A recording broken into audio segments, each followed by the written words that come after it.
বিসমিল্লাহির রহমানির রহিম। সুপ্রিয় শিক্ষার্থীবৃন্দ, আসসালামু আলাইকুম। আশা করি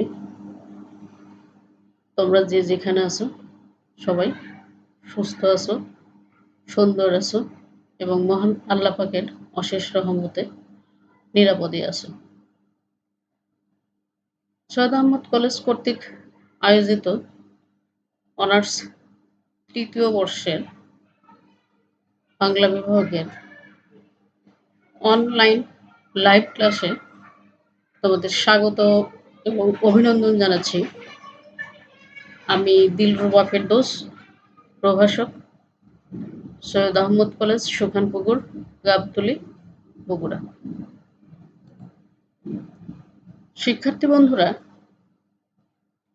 আমরা মানিক বন্দ্যোপাধ্যায়ের পুতুল নাচের ইতিকথা এই উপন্যাস নিয়ে আলোচনা করার চেষ্টা করছিলাম বিগত ক্লাসগুলোতে। তো আজকে পুতুল নাচের ইতিকথা উপন্যাস থেকে একটা বিশেষ চরিত্র যে গোপাল দাস, এই গোপাল দাস চরিত্র সম্পর্কে আমরা আলোচনা করার চেষ্টা করব। কারণ তোমরা জানো তোমাদের যে রচনামূলক প্রশ্ন করা হয় পরীক্ষায়, যে 10 নম্বরের প্রশ্ন দেওয়া হয় প্রশ্নপত্রে, তো সেখানে অনেক সময় চরিত্র বিশ্লেষণ বা চরিত্র অঙ্কন বা চরিত্র চিত্রাঙ্কন বিভিন্নভাবে চরিত্র সংক্রান্ত প্রশ্ন করা হয়। আমরা জানি যে এই উপন্যাসের মধ্যে ছোট বড় মিলিয়ে অনেক রকম চরিত্রেরই সাক্ষাৎ পাই। তো বিগত বছরগুলোতে দেখা গেছে যে শশী চরিত্র কিংবা গোপাল দাস চরিত্র বা সেনদিদি বা কুসুম চরিত্র, এরকম বিভিন্ন চরিত্রকে নিয়েই প্রশ্ন করা হয়েছে। আবার এটা এরকমও হয় যে হয়তো একক কোনো চরিত্রের বিশ্লেষণও করতে বলা হয়, আবার সামগ্রিকভাবে ওই উপন্যাসের যতগুলো চরিত্র রয়েছে সেগুলির সম্পর্কেও কিন্তু প্রশ্ন করা হয় এবং উত্তর চাওয়া হয়। তো যাই হোক, আজকের আমাদের আলোচনার বিষয় হলো পুতুল নাচের ইতিকথা উপন্যাসের গোপাল দাস চরিত্রের চরিত্রাঙ্কন। তো প্রথমে আমরা জেনে নেই গোপাল দাস কে, তার পরিচয়টা কি। গোপাল দাস এই উপন্যাসের একটা প্রাণবন্ত কৌশলী চরিত্র। লক্ষ্য করো কি বলা হচ্ছে তার সম্পর্কে। শুরুতেই বলা হচ্ছে যে এই পুতুল নাচের ইতিকথা উপন্যাসের একেবারে প্রাণবন্ত এবং কৌশলী। প্রাণবন্ত কেন বলা হচ্ছে? উপন্যাসের শুরু থেকে শেষ পর্যন্ত গোপাল দাসের উপস্থিতি অত্যন্ত সাবলীল এবং কৌশলী। কেন তাকে কৌশলী বলা হচ্ছে তা পরবর্তীতে আলোচনার মাধ্যমেই এই বিষয়টা আমাদের কাছে স্পষ্ট হবে। তো যাই হোক, বেশ বৈচিত্র্যময় চরিত্র হলো গোপাল দাস চরিত্র। তার পরিচয়, তিনি এই উপন্যাসের যিনি নায়ক বা প্রধান চরিত্র শশী, সেই শশীর পিতা হচ্ছেন গোপাল দাস। গাওদিয়া গ্রামের কোনো এক কুঁড়ে ঘরে তার জন্ম। আমরা এই উপন্যাসের মধ্যে নামটি পেয়েছি গাওদিয়া গ্রাম। বলা হচ্ছে যে এই গাওদিয়া গ্রামের কোনো এক কুঁড়ে ঘরে, অর্থাৎ একেবারেই দরিদ্র অবস্থাপন্ন পরিবারে গোপাল দাসের জন্ম। জন্মের পরে দরিদ্র অবস্থা থেকে তিনি উঠে আসেন।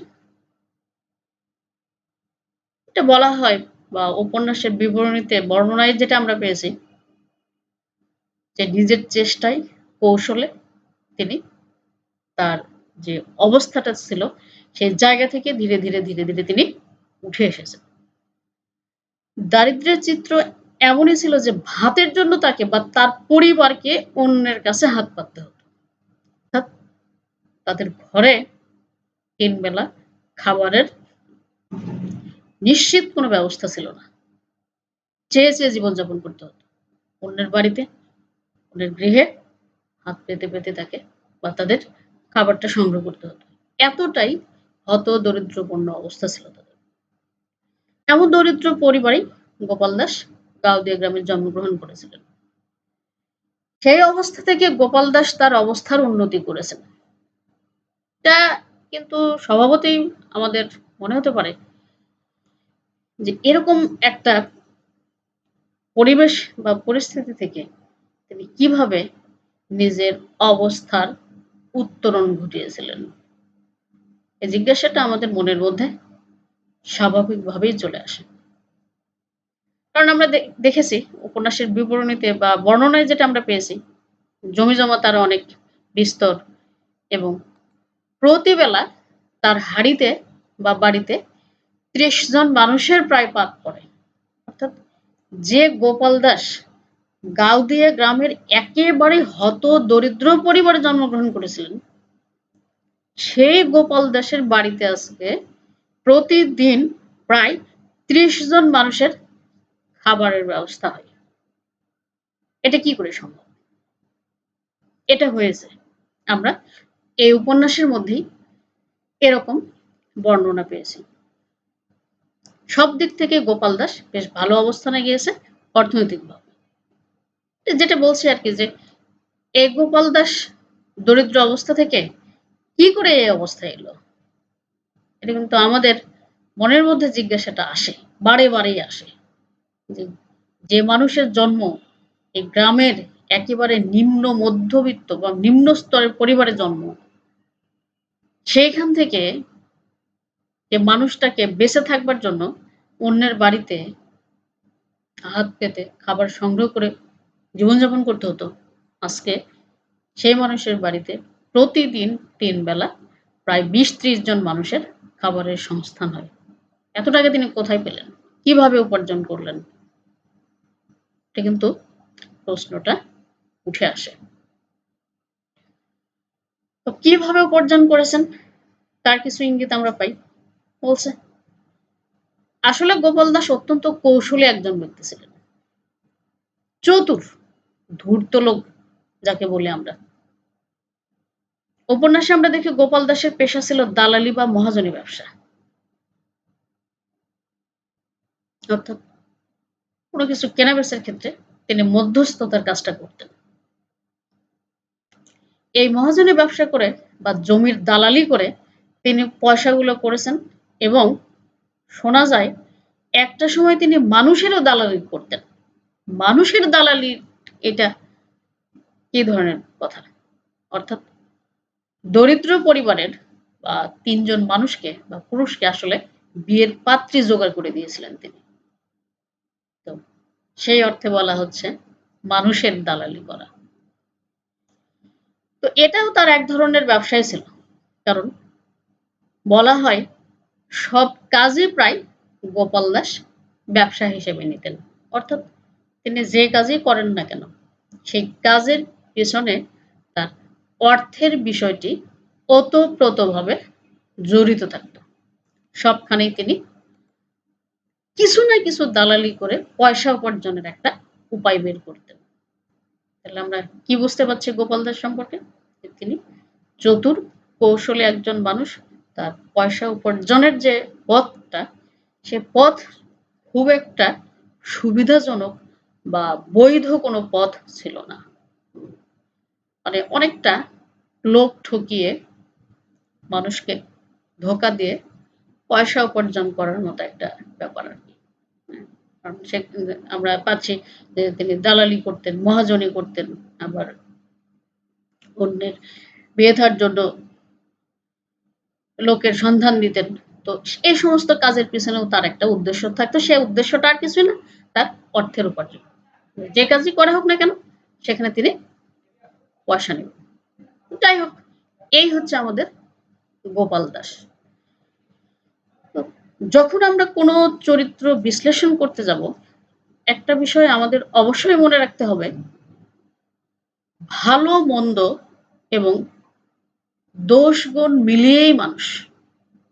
একজন মানুষকে আমরা পুরোপুরি ভালো মানুষ যেমন বলতে পারি না, ঠিক একইভাবে একজন মানুষকে একেবারে পুরোপুরি মন্দ মানুষও বলতে পারি না। বিশেষ করে কোনো চরিত্র চিত্রাঙ্কন বা বিশ্লেষণের ব্যাপারটা যখন আসে, তখন আমাদেরকে অবশ্যই মনে রাখতে হবে সেই মানুষটির মধ্যে ভালো দিক কোনগুলো এবং মন্দ দিক কোনগুলো। এই ভালো মন্দ মিলিয়েই সেই চরিত্রের বিচার বিশ্লেষণ চলে এবং দুইয়ের সেই বিচার বিশ্লেষণ থেকে সবশেষে একটা স্থির সিদ্ধান্তে আমাদের উপনীত হতে হয়। তো এরপর প্রথমেই যে কথাটা গোপাল দাস সম্পর্কে বলতে হয় সেটা হচ্ছে তিনি অত্যন্ত কৌশলী একজন মানুষ। তার কিছু প্রমাণ আমরা উপন্যাস থেকে পাই। যেমন বলা হচ্ছে, এই দালালি বা মহাজনি করেই গোপাল দাস তার একমাত্র পুত্র শশীকে কলকাতা মেডিকেল কলেজ থেকে পড়িয়ে কিন্তু ডাক্তার বানিয়েছেন। এখানে কিন্তু বেশ বড় একটা পয়েন্ট এটা, যে তিনি পয়সা যেভাবেই উপার্জন করেন না কেন, সেইটা বড় বিষয় না। বিষয় হলো এই মানুষটি তার শিক্ষা দীক্ষা যে খুব বেশি, তিনি যে খুব জ্ঞানী গুণী মানুষ তাও নন। তার যে অর্থ উপার্জনের বিষয় সেটাও আমরা জানি। কিন্তু এগুলো যাই হোক না কেন, তার একমাত্র যে ছেলে শশী, তাকে তিনি কলকাতা মেডিকেল কলেজ থেকে পড়িয়ে ডাক্তার বানিয়েছেন তার সেই উপার্জিত পয়সা দিয়েই। তিনি নিজে হয়তো বা কিছু করতে পারেননি, কিন্তু সন্তানদের জন্য বা সন্তানের জন্য বিশেষ কিছু করার চেষ্টা করেছেন। তো এইটা তার একটা কৌশলী বলা যায়, কারণ তিনি অত্যন্ত এই জায়গাতে বলবো যে ক্ষুরোধার মস্তিষ্কের অধিকারী তিনি ছিলেন। কারণ তাই যদি না হবে, তার নিজের যে ব্যর্থতাগুলো ছিল বা নিজের যে অপূর্ণতাগুলো ছিল, সেগুলো দেখা গেছে যে ছেলে শশীর মাধ্যমে তিনি পূরণ করার চেষ্টা করেছেন। তো বিষয়টা আমরা আস্তে আস্তেই জানার চেষ্টা করব। তো ইনি যে কৌশলী ছিলেন বা কতখানি কৌশলী, তার আরো একটা প্রমাণ আমরা পাই। এটা হচ্ছে তার মেজ মেয়ে বিন্দুবাসিনী, তাকেও কিন্তু অত্যন্ত কৌশলে কলকাতার বড় ব্যবসায়ী নন্দলালের সাথে বিয়ে দিয়েছিলেন। তো এখানে একটা জিজ্ঞাসা আছে যে একজন গাওদিয়া গ্রামের সাধারণ অধিবাসী, তিনি কি করে কলকাতার বড় ব্যবসায়ীর সঙ্গে মেয়েকে বিয়ে দিয়েছিলেন।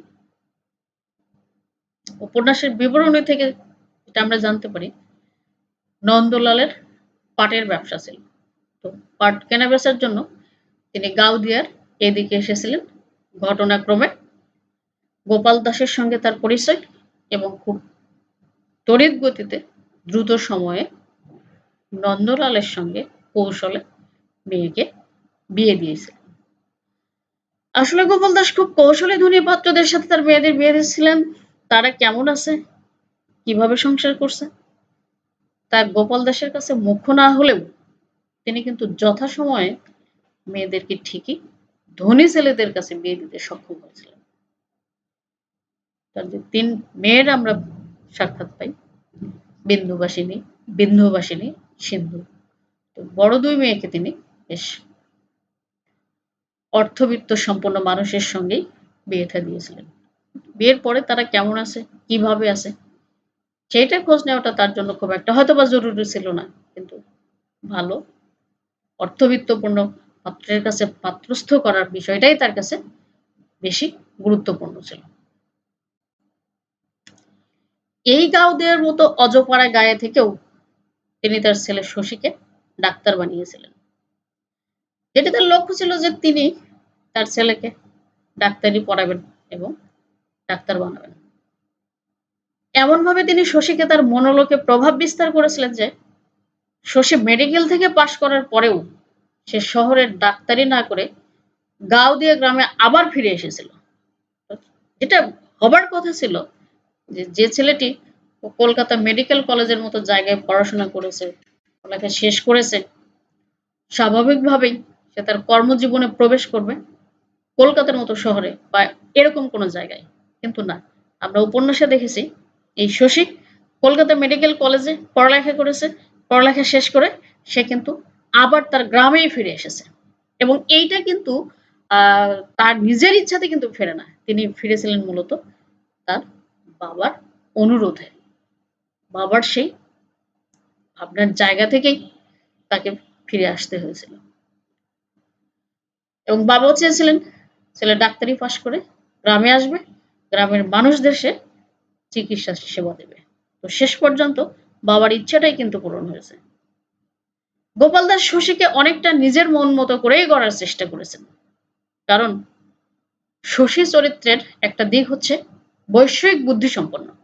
অর্থাৎ টাকা পয়সার প্রতি, অর্থের প্রতি যে দুর্বলতা গোপাল দাসের মধ্যে আছে, এই একই দুর্বলতা শশীর মধ্যেও ক্ষেত্র বিশেষে আমরা দেখতে পাই। তো এই বিষয়টা কোথা থেকে এসেছে? এটা এসেছে মূলত তার বাবার কাছ থেকে। তার বাবার যেরকম অর্থের প্রতি একটা টান, আকর্ষণ বা দুর্বলতা রয়েছে, এই বিষয়গুলো পরবর্তীতে দেখা গেছে যে শশীর মধ্যেও প্রভাবিত করেছে। বাবা অনেক সময় তাকে পরামর্শ দিয়েছে। এইভাবে অর্থ উপার্জন করতে হবে, এই কাজ করে এইভাবে অর্থ নিতে হবে ইত্যাদি, ইত্যাদি।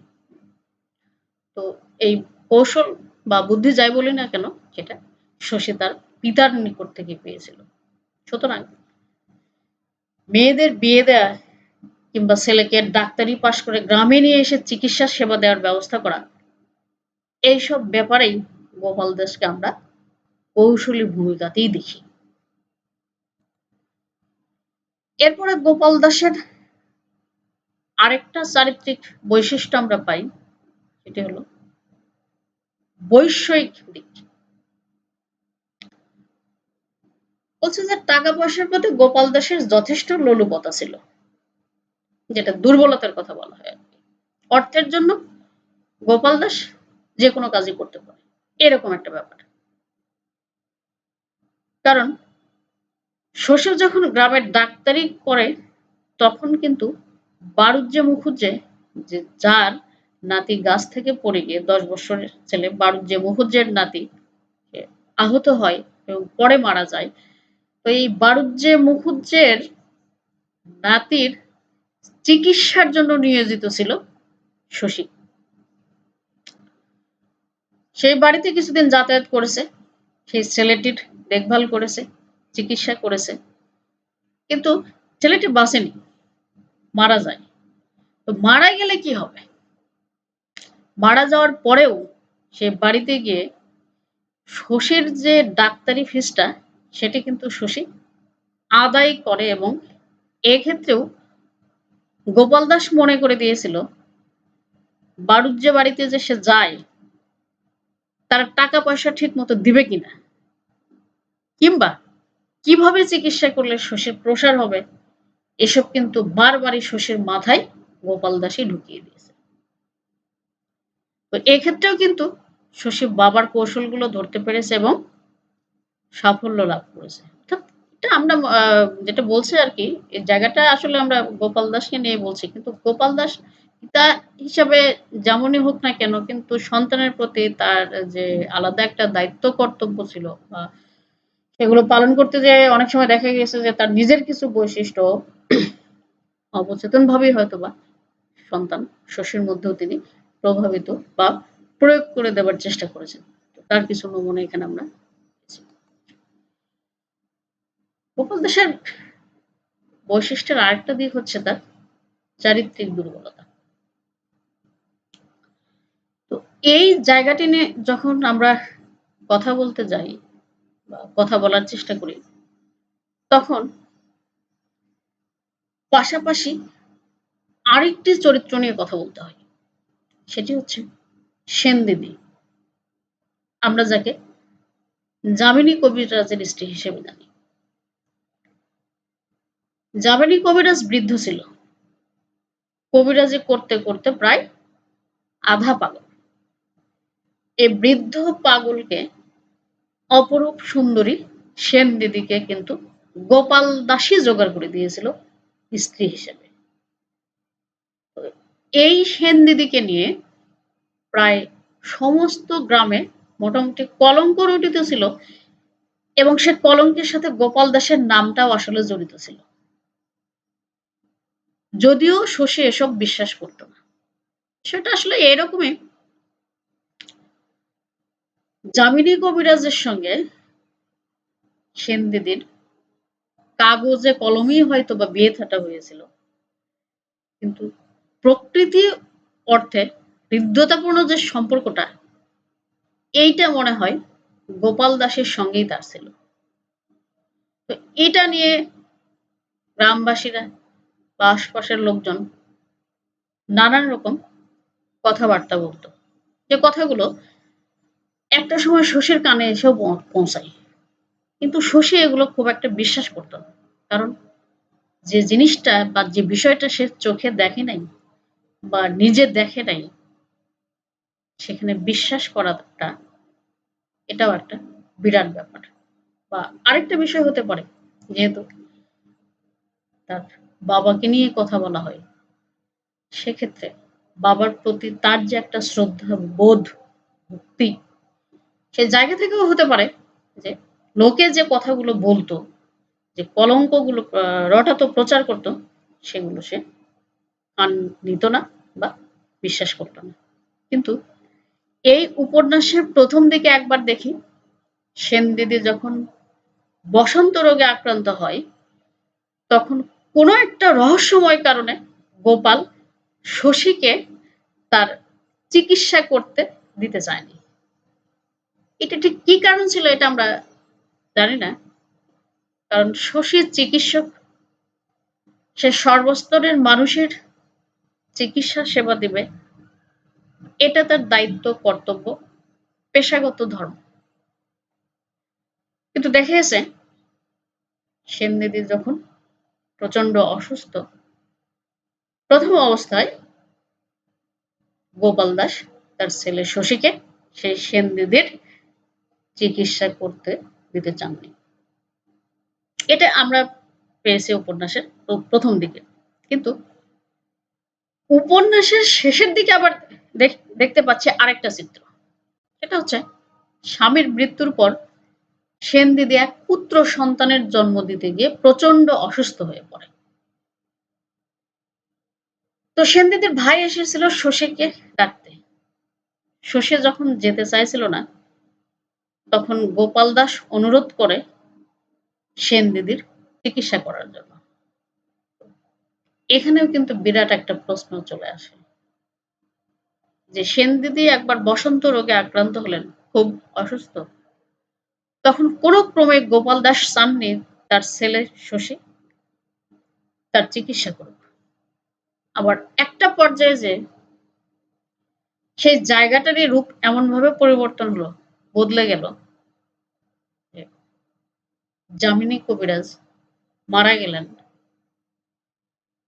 সেই সেনদিদি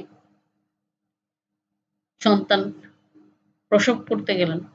সন্তান প্রসব করতে যেয়ে তিনি অসুস্থ হয়ে পড়েন। একেবারে মুমূর্ষ অবস্থা যাকে বলা হয়। সেনদিদির ভাই ডাক্তার শশীকে ডাকতে এসেছিলেন এবং যাবে না কোনো একটা কারণে শশীও তার চিকিৎসা করতে যাবে না। কিন্তু তখন দেখা গেল যে তার বাবা গোপাল দাস এবার নিজে এসে শশীকে অনুরোধ করলেন সেনদিদির চিকিৎসা দেওয়ার জন্য। এক্ষেত্রে গোপাল দাসের যে আচরণটা এটা বেশ রহস্যময়ই ছিল। যা সন্তান হিসেবে শশী ভালো চোখে দেখেনি। কারণ মনে হয় যেটা শশীর কাছেও বিষয়টা একটু হলেও পরিষ্কার হয়ে গিয়েছিল। ঠিক এই অন্তিম মুহূর্তে সেনদিদির চিকিৎসার জন্য তার বাবা এতটা তৎপর হয়ে উঠেছিলেন কেন? তাহলে নিশ্চয়ই লোকেরা যা বলেছে বা যা প্রচার করেছে তার মধ্যে অবশ্যই কোথাও না কোথাও সে সত্যতা রয়েছে। এরপরে আমরা গোপাল দাসের চরিত্রের আরেকটা দিক পাই সেটা হচ্ছে অর্থ লোলুপতা। আমরা উপন্যাসের শুরু থেকেই জানি গোপাল দাস তার অর্থের প্রতি এক ধরনের দুর্বলতা রয়েছে। এ কারণে গ্রামের লোকজন তাকে মন্দ লোক বলেই জানে। কারণ আমি একটু আগেই বলছি, অর্থ উপার্জনের যে পথটা সেটা বৈধ কি অবৈধ, ভালো কি মন্দ, এইটা বিচার বিশ্লেষণের সুযোগ গোপাল দাসের ক্ষেত্রে কখনো ছিল না। তার টাকা উপার্জন দিয়ে কথা, সেটা যেভাবেই হোক না কেন। যার কারণে গ্রামের সাধারণ মানুষের কাছে তিনি ব্যক্তিত্ববান বা মর্যাদাপূর্ণ মানুষ হিসেবে পরিচিত ছিলেন না। লোকে তাকে মন্দ লোকই বলতো। এটা শশীও জানত। এক্ষেত্রে শশীর সাথে বাবা গোপালের যেন প্রতিদ্বন্দ্বিতাপূর্ণ আচরণ ছিল। কারণ একটা জায়গায় আমরা পাই, যাদব পণ্ডিত হাসপাতালের জন্য যে টাকা দান করে গিয়েছিল তা কিভাবে ব্যয় হবে সে ব্যবস্থাপনার মধ্যেও গোপাল প্রবেশ করতে চেয়েছিল। কিন্তু শশী একটা জিনিস জানতো, তার বাবার অর্থ লোলুপতার দিকটা, এই চারিত্রিক এই ত্রুটির কারণে সে যে গাউদিয়া গ্রামে যে মেডিকেল কলেজটা নির্মাণ করার চেষ্টা করা হচ্ছিল, সে নির্মাণের ক্ষেত্রে যে ব্যবস্থাপনার মধ্যে তার বাবা একটু কাজ করার চিন্তা ভাবনা করতেছিলেন বা চেষ্টা করতেছিলেন সে ব্যবস্থাপনার মধ্যে নিজেকে জড়িয়ে নিতে। কিন্তু অর্থের প্রতি বাবার যে এই দুর্বলতাটা, এটা শশী জানত বিধায় বাবাকে এই কাজের মধ্যে সে আসতেই দেয়নি। অর্থাৎ যেটা মনে হয় যে বাবার প্রতি তার আস্থার একটা অভাব ছিল। তো এতে করে যেটা হয়, গোপাল দাস মনে মনে খুব কষ্ট পায় এবং ভাবে ছেলে তাকে বিশ্বাস করছে না। সে দুঃখ করে বলে, সন্তান বড় হয়ে গেলে তার সাথে মেশা, কথা বলা খুব কঠিন হয়ে যায়। আসলে অন্য সবার সাথে গোপাল যাই করুক না কেন, শশীর কাছে সে নিজের মর্যাদা কখনো হারাতে চাইত না। কারণটা হলো, আমরা জানি পৃথিবীতে অনেক খারাপ মানুষ আছে, কিন্তু কোনো খারাপ পিতা আসলে নেই। যত চরিত্রহীন লম্পটই হোক না কেন, পিতা হিসাবে সব বাবাই সন্তানের কাছে একটা সম্মানের জায়গায় থাকতে চায়। তো এই বৈশিষ্ট্যটিও যেন গোপাল দাসের মধ্যে ছিল। এরপর আরেকটা দিক নিয়ে আমাদের কথা বলতে হয়, সেটা হচ্ছে পিতা পুত্র বিরোধ। শশী তার সাধ্যমতো গ্রামের মানুষের সেবা করে। সাধারণ মানুষের কাছে তার বেশ নাম ডাক, সম্মান। চিকিৎসক হিসেবে সে ভালো, মানুষ হিসেবেও ভালো। অর্থাৎ সাধারণ গ্রামবাসীর কাছে পিতা গোপাল দাসের যতটা না গ্রহণযোগ্যতা আছে, তার চেয়ে বেশি গ্রহণযোগ্যতাটা আছে শশীর। এজন্য অনেক সময় গোপাল দাস মনে করত শশী যেন তার প্রতিদ্বন্দ্বী। পুত্রের মহত্ব দেখে পিতা মনে করে তার চরিত্রের খারাপ দিকগুলোকে টেক্কা দিতেই যেন শশী নিজেকে আরো ভালো মানুষ হিসেবে প্রমাণ করার চেষ্টা করছে। এক্ষেত্রে শশী যতই সফল হয়, ততই বাবার সাথে তার একটা দূরত্ব তৈরি হয়। কারণ একটাই বললাম, যে লোকে গোপাল দাসকে মন্দ লোক বলে জানে, কিন্তু তার ছেলে শশীকে ততটাই ভালো ছেলে বলে জানে। যার কারণে পিতা পুত্রের এই দূরত্বটা শুরু হয়ে যায়। তো গোপাল সবসময় চাইতো শশী তার কথা মতো চলুক। হাসপাতালের যে সামান্য আয়, তা থেকে শশীর টাকা নিতে চাইতো না, এটা নেবে না। কিন্তু বাবা গোপাল দাসের অন্যরকম একটা প্রলুব্ধতা ছিল সেখানে। বাবা গোপাল দাস চাইতেন শশী সেইখান থেকে টাকা নিক এবং টাকা নিতে তাকে প্রলুব্ধ করত। কিন্তু শশী এটা পছন্দ করতো না। কারণ সে জানতো এই হাসপাতালের যে যৎসামান্য আয়। এটা নিলে তার কতখানি উপকার হবে সেটা বড় বিষয় নয়, তার চেয়ে বেশি ক্ষতি হবে হাসপাতালের। এজন্য সে নিতেই চাইত না। কিন্তু বাবা তাকে উৎসাহিত করত, চেষ্টা করত তাকে প্রলুব্ধ করতে, যেন সে সেখান থেকে একটু হলেও তার পারিশ্রমিক নেয়। যাই হোক, পিতা হিসেবে গোপাল শশীর মাথায় ঢুকিয়ে দিতে চায় যে পৃথিবীতে কোনো কাজে টাকা ছাড়া করা উচিত নয়। যেন এই থিওরিটা, এই থিমটা পিতা হিসাবে গোপাল দাস তার ছেলে শশীকে বারবার বোঝানোর চেষ্টা করত। মাথায় যেন এই বিষয়টাকে একেবারে গেঁথে দেওয়ার চেষ্টা করত। তো এখানেই গোপাল দাসের সাথে মূলত ছেলে শশীর একটা বিরোধ। অর্থাৎ বাবার অর্থের প্রতি যে দুর্বলতা, যে লোলুপতা বা যে আকর্ষণটা আমরা দেখি, ঠিক তার উল্টোটা হচ্ছে শশীর দিকটা। যার কারণে পিতা পুত্রের কিছুটা বিরোধ আমরা এখানে খুঁজে পাই। তো আরেকটা ব্যাপার আছে গোপাল দাসের ক্ষেত্রে, সেটা হচ্ছে সন্দেহ প্রবণ। কেন তার মনের মধ্যে সন্দেহ? কোথায় এ সন্দেহ? কাকে নিয়ে? কি জন্য? শেষ বয়সে যে সেনদিদির জন্য গোপাল দাসের আকুলতা, শশী তা মেনে নিতে পারে না। বিষয়টা আমরা একটু আগে যেটা জানলাম একটা পয়েন্ট থেকে, যে গোপাল দাস এবং সেনদিদিকে নিয়ে সাধারণ গ্রামবাসীর মধ্যে এক ধরনের রটিয়ে যাওয়া উৎসার সাক্ষাৎ আমরা পাই। তাদের নিয়ে বাজে কথা বলতো লোকে। তো এইটার একটা প্রমাণ আমরা উপন্যাসের একটা পর্যায়ে যেয়ে পাচ্ছি।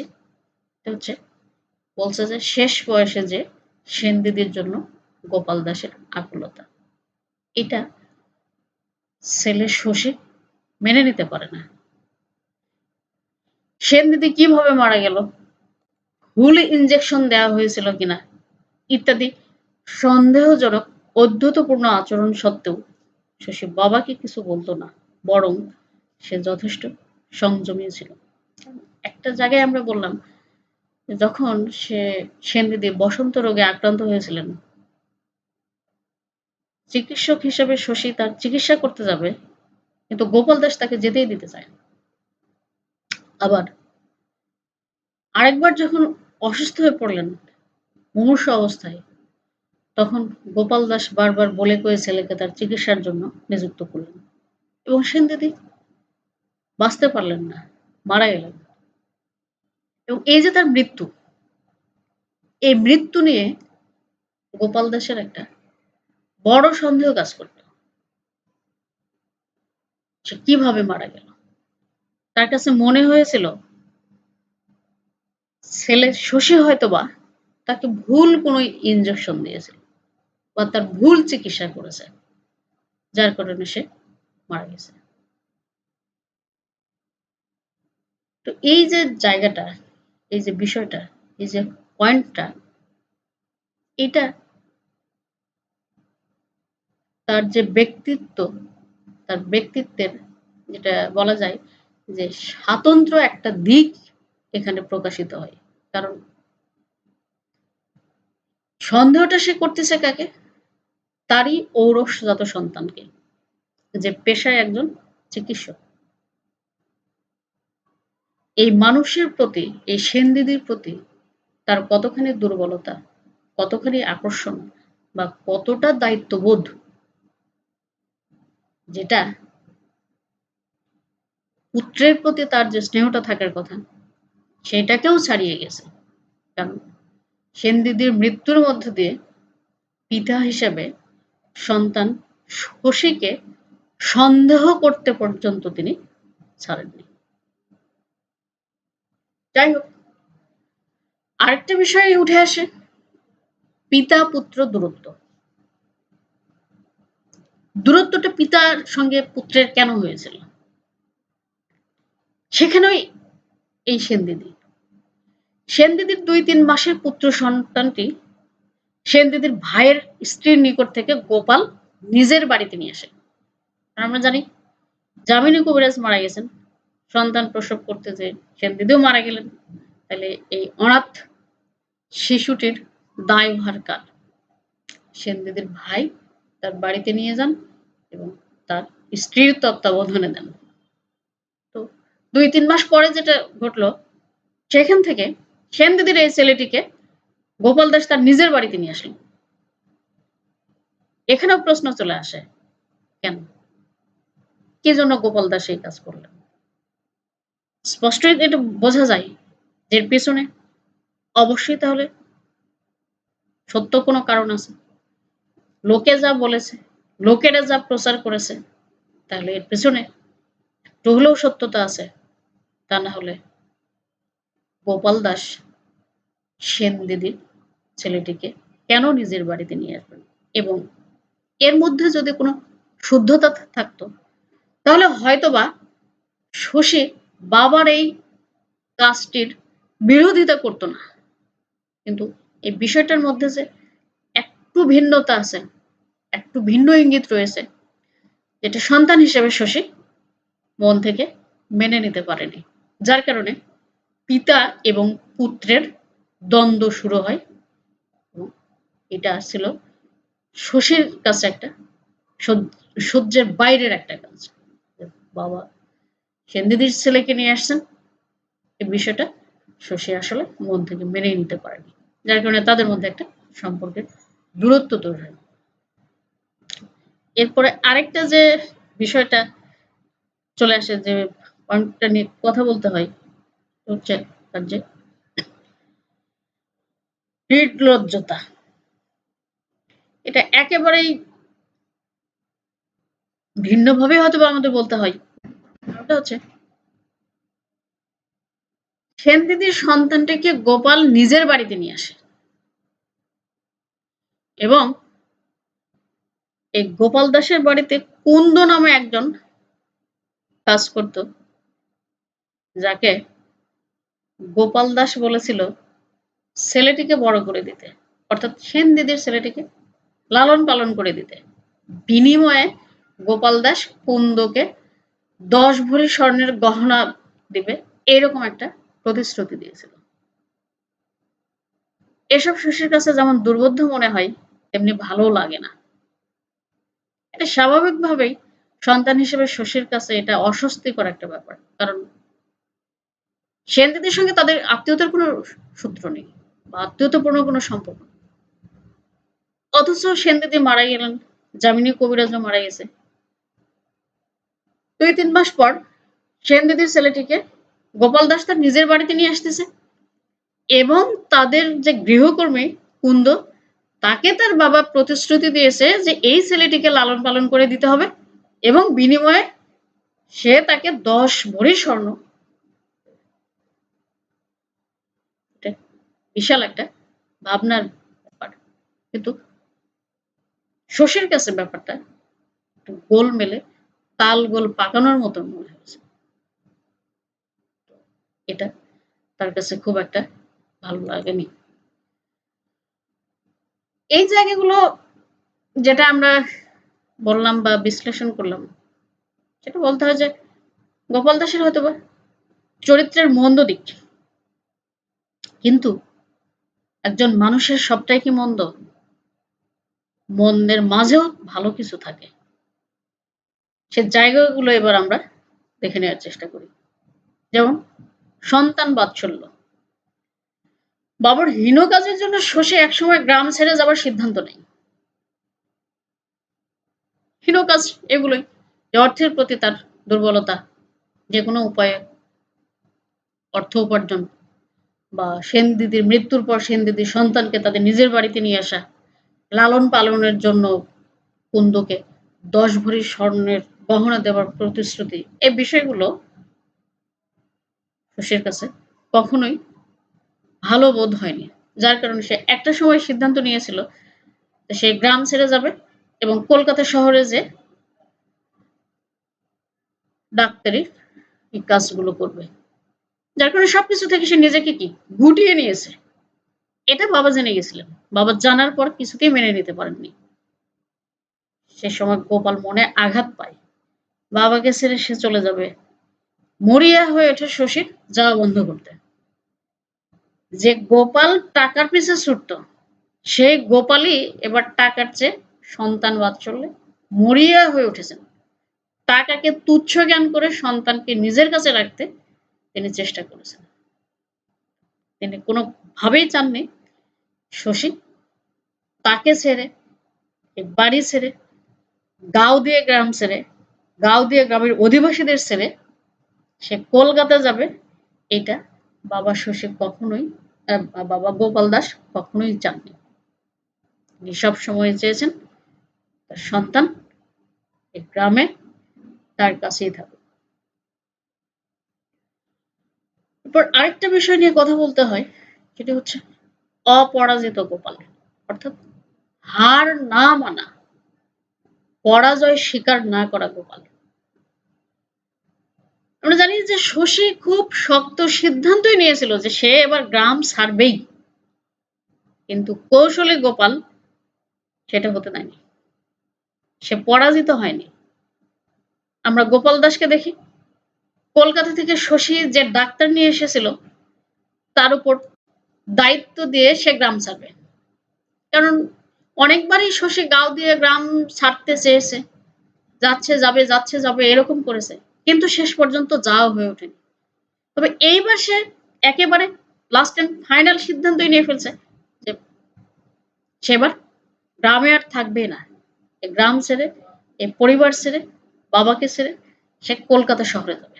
যার কারণে যে যাদব মেমোরিয়াল হাসপাতালের দায় দায়িত্ব, কাজকর্ম সব অন্য একটা ডাক্তারকে বুঝিয়ে দেয়। কিন্তু গোপাল দাস সেই ডাক্তারকে শশীর অলক্ষ্যে বিদায় করে দিয়ে শশীকে জানায় সে কিছুদিনের জন্য কাশি চলে যাবে।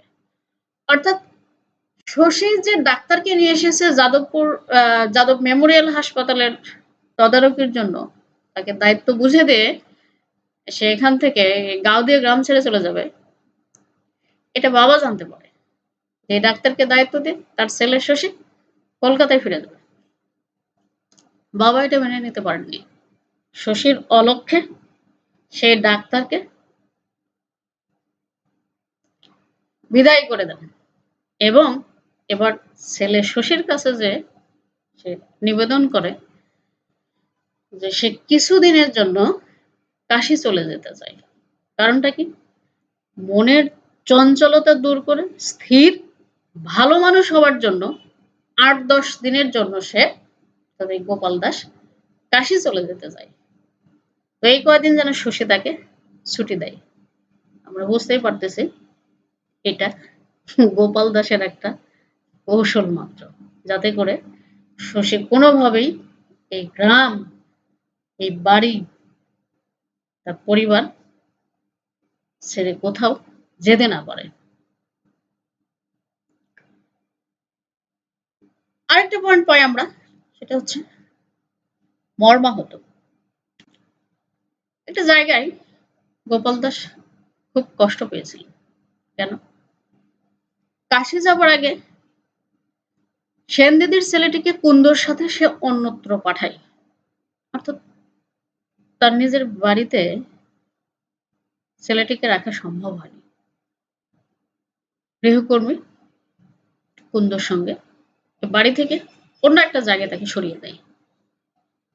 কারণটা হচ্ছে যে সে বুঝতে পারছিল যে শশী এই বিষয়টাকে মেনে নিতে পারতেছে না।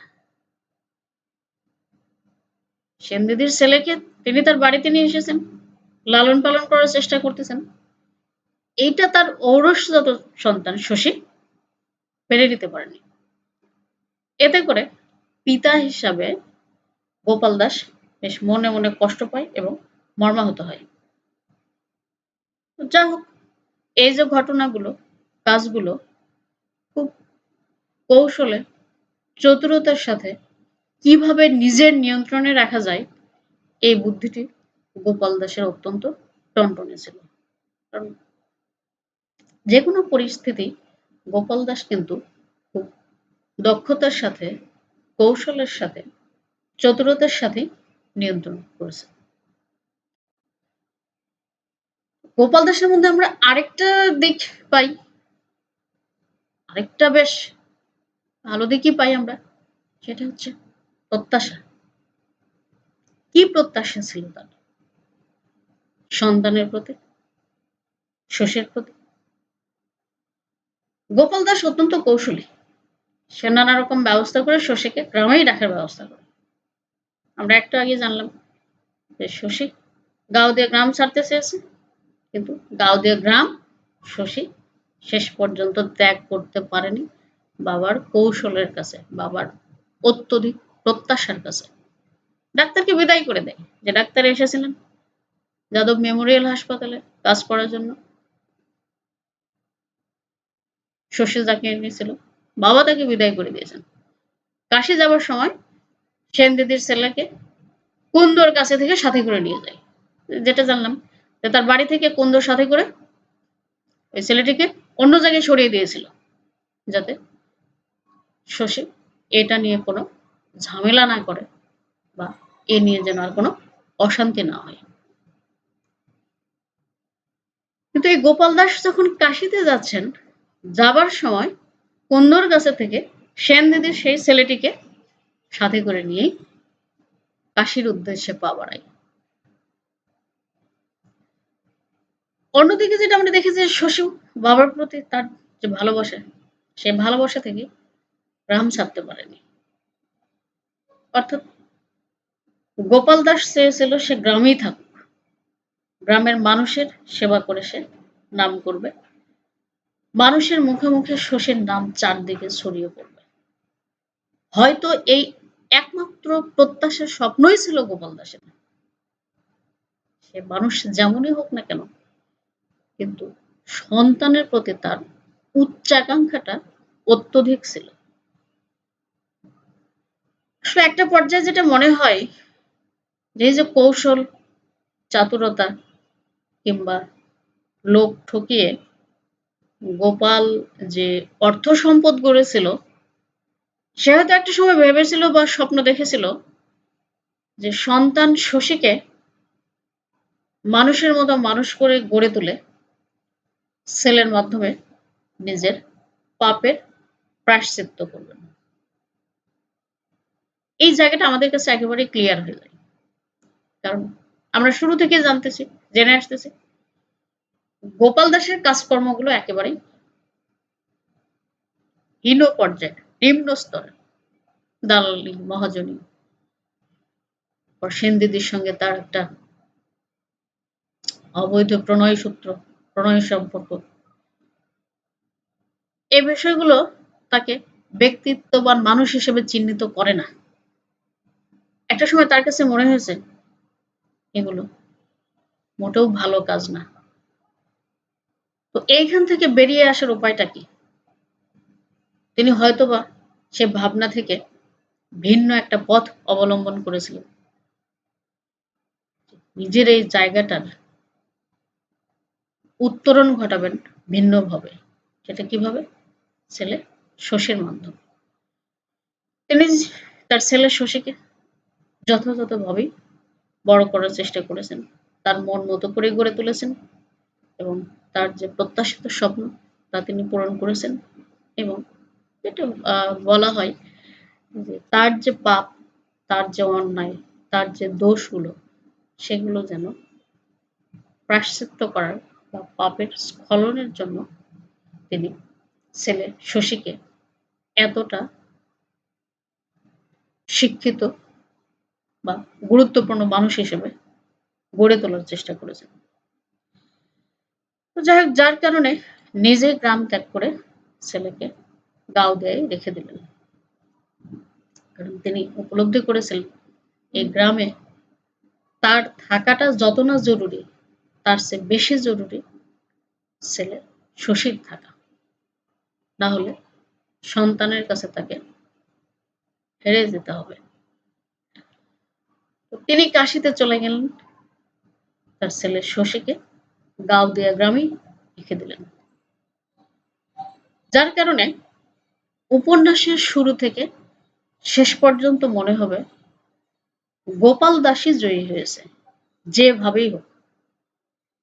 আমরা তার কৌশলের কথা বলি, চাতুরতার কথা বলি, হঠকারিতার কথা বলি, অর্থলোলুপতার কথা বলি, চারিত্রিক দুর্বলতার কথা বলি, ইত্যাদি, ইত্যাদি বিষয়গুলো নিয়ে আমরা যত কথাই বলি না কেন, শেষ পর্যন্ত যে আমাদের কাছে কিন্তু এটা স্পষ্ট যে এনিহাউ যেকোনো উপায়ে গোপাল দাস জয়ী হয়েছেন। কারণ আধুনিক শিক্ষায় শিক্ষিত শশী সারা গ্রামবাসীও তার পক্ষে। তার একটা ইতিবাচক ইমেজ কিন্তু আছে। পক্ষান্তরে গোপাল দাসেরটা হচ্ছে নেতিবাচক।